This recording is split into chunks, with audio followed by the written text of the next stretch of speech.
The ambience is so beautiful. The ambience is so beautiful.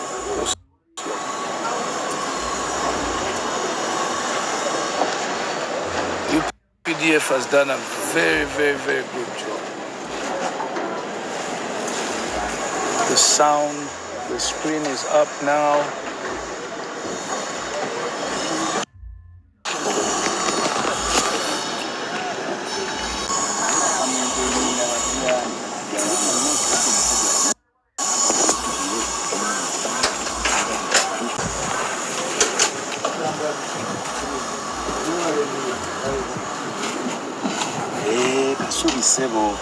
Real grass.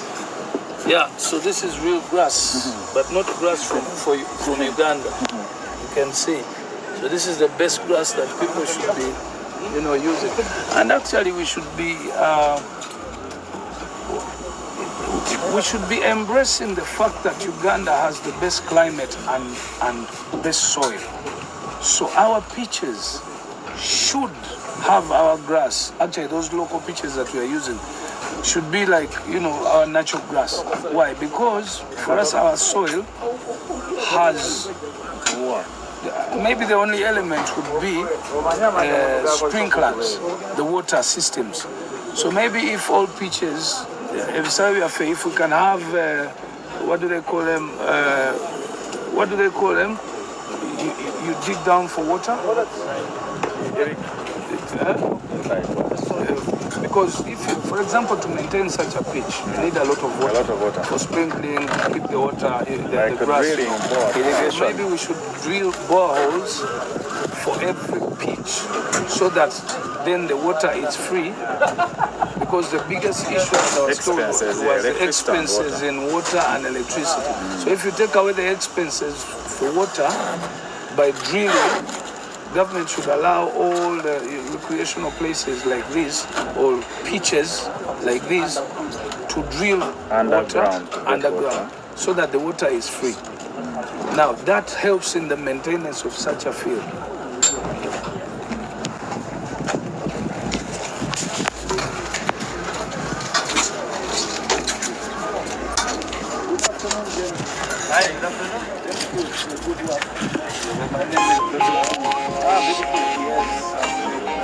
To him sitting here, him being among the players on the national team. Yeah. I think we will have a few words with the manager. Good afternoon, sir. How are you? My name is Bebe, a musician, but also Uganda Friends Ambassador. And one of my duties is to see that we interest people into football. So I came, I'm live on my TikTok, and I just want you to give us a few words to the people for what is happening about this weekend, that's Friday, and how far you've gone and what people should expect. Okay, Get closer for the audio. My name is Jamil Sawanyana. I'm the managing director of the Ayagala National Stadium. First of all, I thank Bebe for this job that he's doing as an ambassador of the Uganda Cranes. What you see now, we are assembling our seats that came in last night. The pitch has been prepared. Well, we are going to have training at 7 for the national team, and tomorrow we shall have the national team of Botswana training. As you can see, we are also cleaning the seats. This is, we put in 40,000 seats, but because of football, there are some seats which are blocked. We don't have a full view of the stadium, so we have about 36,000 seats that will be sold as tickets. So now we are doing final touches. If you look at the VVIP, we believe in this project, but let them come and see for themselves what the government can do, and especially using the local contractor, Uganda People's Defense Engineers Brigade. They've done a very good job. As you can see outside, I believe, look at the access gates. It looks beautiful. It's beautiful. On the other side, you can see pitch boards are being laid, electronic pitch boards, not the usual pitch boards that not the usual ones. Yeah, I can see. Adverts. Yes, so the sponsors of the national team will be able to use those billboards project and to pitch to the audience that will be here. We also have a screen. Yeah, we did have a screen. We have a brand new screen where again we shall be relaying replays, but also telling the public about the capacity. We have a smart stadium solution. We shall be able to update people how many people are entering after every other hour until the last moment. Do we have VAR? We have a room for VAR, but the VAR is the preserve of FIFA or CAF. Okay. So if they decide to have VAR on ground, the room is also available. Oh, okay. Yes. Yes. So the teams here are trying to do the tuning of the lights, positioning of the lights, so that we can have the lights covering. Because it's going to be a live game, it's going to be on TV. So we're trying to set the lights so that they cover the full pitch and we don't see shadows, but we see the players actually playing. I think you can. I want you to focus in there. Zoom in there. You can see that is what they call focusing lights. And the wire, the camera that is shaping or sending the focus of the lights so that they can avoid shadows of players on the pitch. These guys have, and if you look around, those who are already complaining about the lights, you can see that this is being done all over. Okay, this is being done all where the lights are supposed to be, and even on the other side. Even on the other side, you can see. Yes. So basically, yeah. For the next financial year, we've made a provision in our budget. When we get funding from government, we're going to buy a pitch cover. Yes. That pitch cover will cover the pitch, protect the pitch and the running track. Yes. And it carries a weight of 60 tons. So we can do concerts because the concerts bring in money. Unlike sport. As long as yes, once we get the pitch cover, then we can have the non-sporting events, concerts. Even motocross, we can also have. Yeah, because this is expensive stuff. You can't just it was have costly. people destroying it. It was costly. It cost an arm and a leg, but this is what we have to do. This company, CIS, the gentleman will say, the CIS is a UK company. They've done pitches in Egypt, they've done pitches for World Cup in Qatar. So that's the company that government contracted to do this one.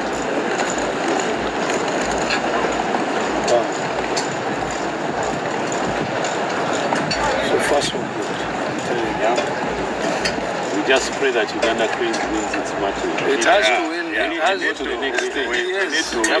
The atmosphere is right. The atmosphere is right. We believe that they'll win the game. Guys, we have to be here on Friday and Monday. The atmosphere is the best.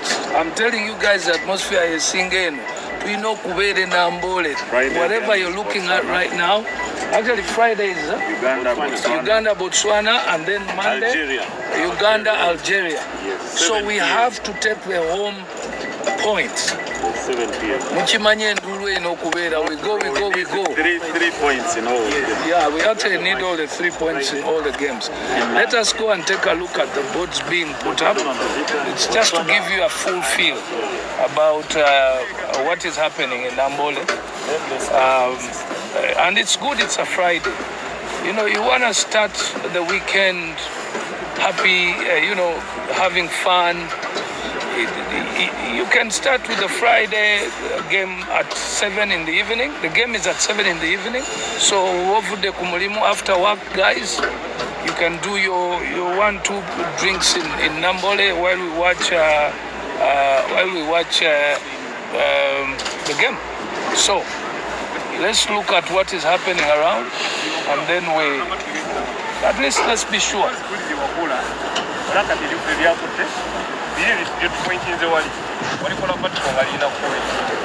Now we have the advertisement boards, the digital ones, the screens, which are so you can see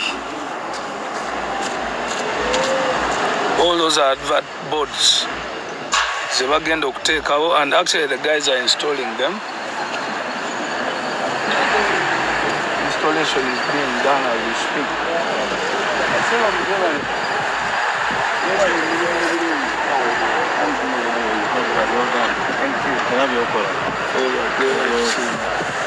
abantu baffe tuli live tubalaga what exactly is going on. The difference in Namboole today. Rwanda, this has not even been done. So ndoza mulaba bannange abali baolekana Namboole biki. I think the best thing is to always give ourselves time, and then also when government does something good, let us appreciate. Appreciating it. How do you appreciate? By coming to Namboole and supporting the Uganda Cranes every time we have international football, or even our local games here. I believe Namboole will be also a home ground. I wish it is home ground for one of the big teams in the country. So basically, ekintu ndozo kiraba kitambula ne kana akagundi ke bayitamu abazanyi akagaali kakano kubakyaliyo kuwoganira abazanyi baffe ne mubakanyugira obucupa biki eza bodi muziraba zonna zaweddeyo.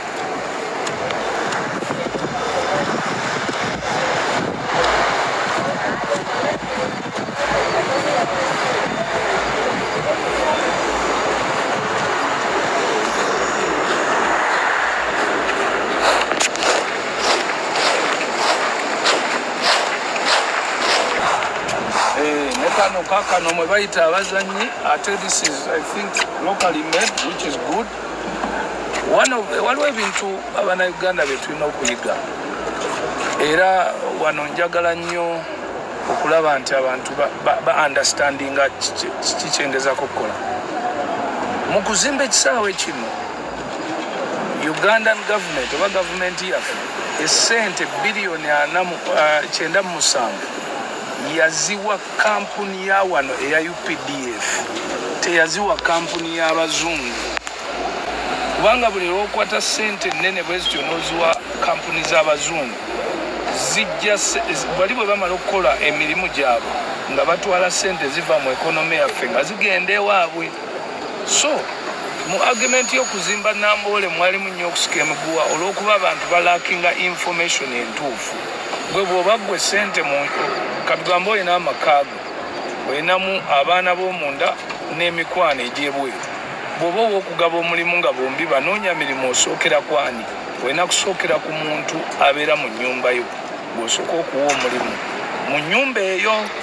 So n'olwekyo kitegeeza nti no Ugandan government yali erina okumakinga sure nti neso ewa contract eyo kampuni eri eya UPDF okusobola okukola omulimu guno. Kakati awo bannaffe abo abawakanya gavumenti okusiimako ku kino ekikoleddwa ekirungi. Waliyo ebikyamu tukiriziganye, naye waliwo ebirungi. Tusaawo eno ebirungi bye tulina amangest ebirungi ye Namboole. Baganda bange Namboole yazimbiddwa bulungi nnyo era nga bwe nkiddamu nnyo. Sooka nzigulirewo ndabe prices ezo.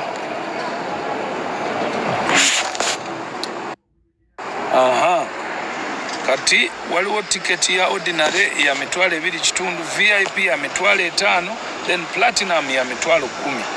So n'olwekyo waliwo double ordinary bw'oba ogula 2 double ordinary bw'ogula 2 mu ordinary za $4.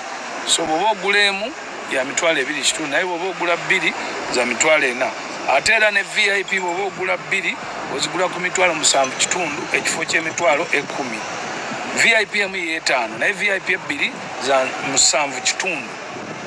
So n'olwekyo baganda bange ka Friday katandikire wano okujjako head coach wa Uganda Cranes gwe njagala okunoonya mubuuze lwaki tanayita Alpha kubanga omwana ye alaga nti ayinawo tewakyali bino nti Bebe Kulu ayogerera omwana we.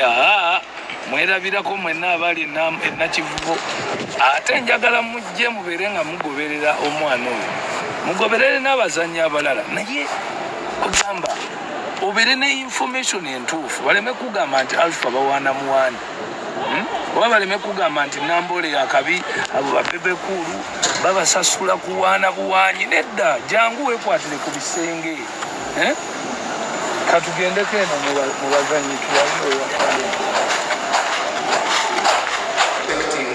oba abazanyi bonna basooka nabakebera bagita nti ndokundoza mutegeeramu abakwata buno bafutu soja bajja bakebera mmwe era abafutu soja Is this open? No, but they can open. They can open, they can open. Please call so this is the medical room. Google it. We developed the system for ticketing. Oh, you developed the system for ticketing. For ticketing. Imagine this is my little nephew. And he is the one who develops the system for ticketing here, which is good. Yeah. No, we finished the website. And what happened? He's supposed to reach out to you for hosting. I told him I'm not doing it. You need to complete that. Imagine, my little nephew hasn't finished my work, but it's okay. It's doing this for the Nice to see you. Good to see you. But you're here? Yeah. Okay. Where are the rooms for players? This side?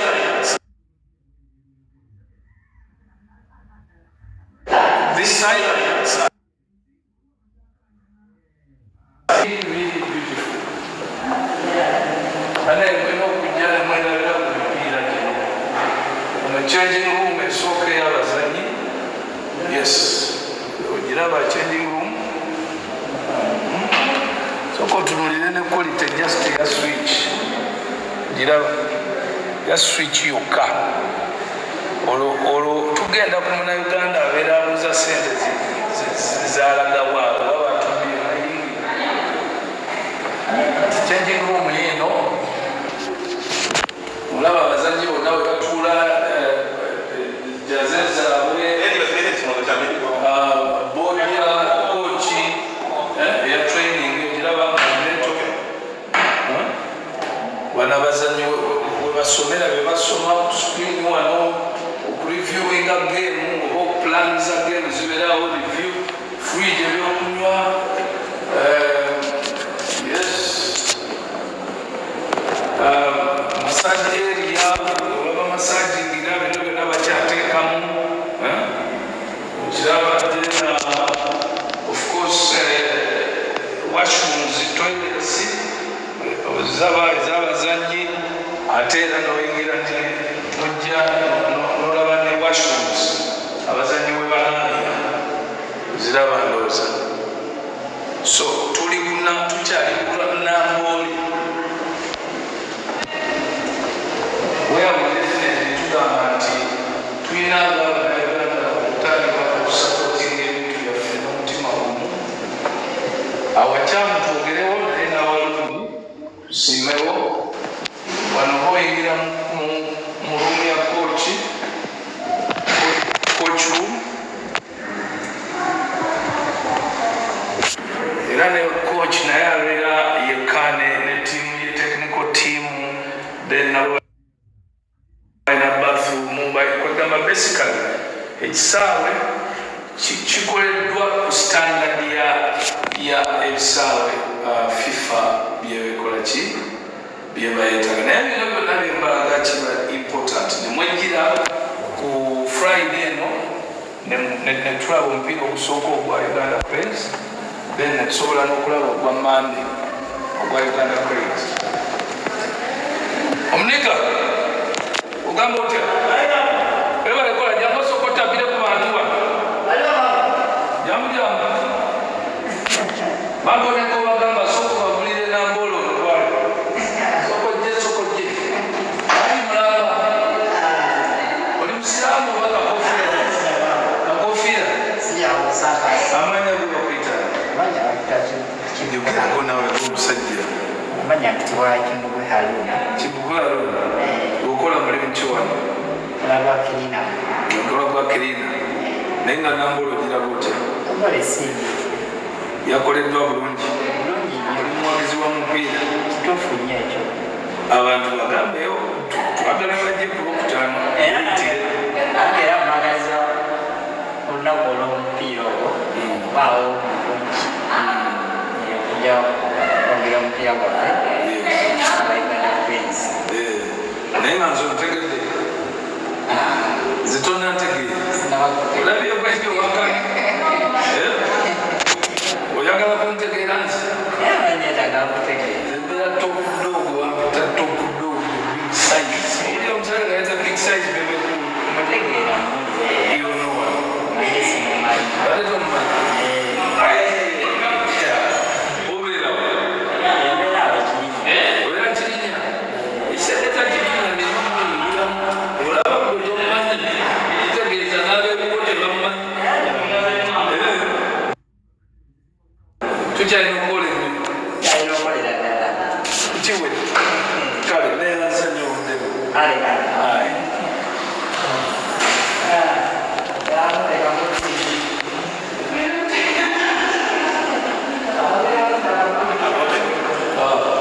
This is the medical room.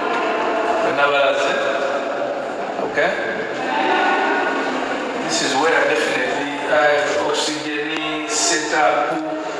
Ebintu byonna ebikwatagana n'okujjanjaba omuzannyi emergency sembera wano njagala bino ebintu biri very crucial biri very crucial ebya sembera njagala olaga etime eri okay omuzannyi nga in case tassa nga balina omukubamu akatuli awo oba ensingo nga balina ogirookinga ebintu bingi nnyo zino baziyita batya zino zebasukulirako bapuleya bali injured basically obugaali buno oxygeni you can look at olaba yebasaawo omulwadde bamukolako kugamba ne bwaba fan nga abadde afunye ataako oba ekizibu kyonna wano we bamuleeta ne bamukolerako wano so osobola okukiraba nti ekisaawo ekizimbiddwa ku standard newatuulayo basawo ebintu ebirala bikyali eno mabokisi n'amabokisi abantu bakyanduwe nga muli rumu mulimu ebintu byebasumulula ekitegeera so omunauganda yenna ayinza okudawutinga esente z'ekisaawe gyeziraze surely speaking olina kwejjira bwemu n'otunula ambiance n'otunulira buli akatebe kotudde n'otunulira toilet mugenda ogenda kitegeera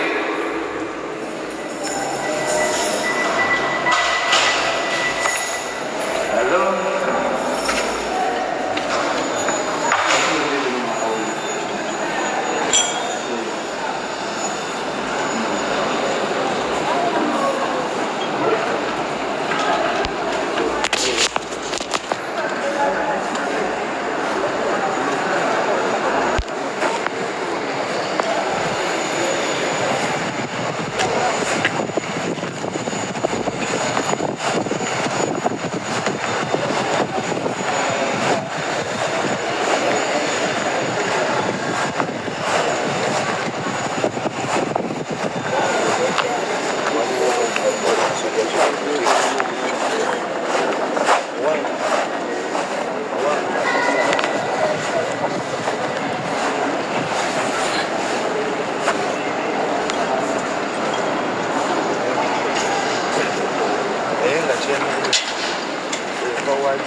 Thank you.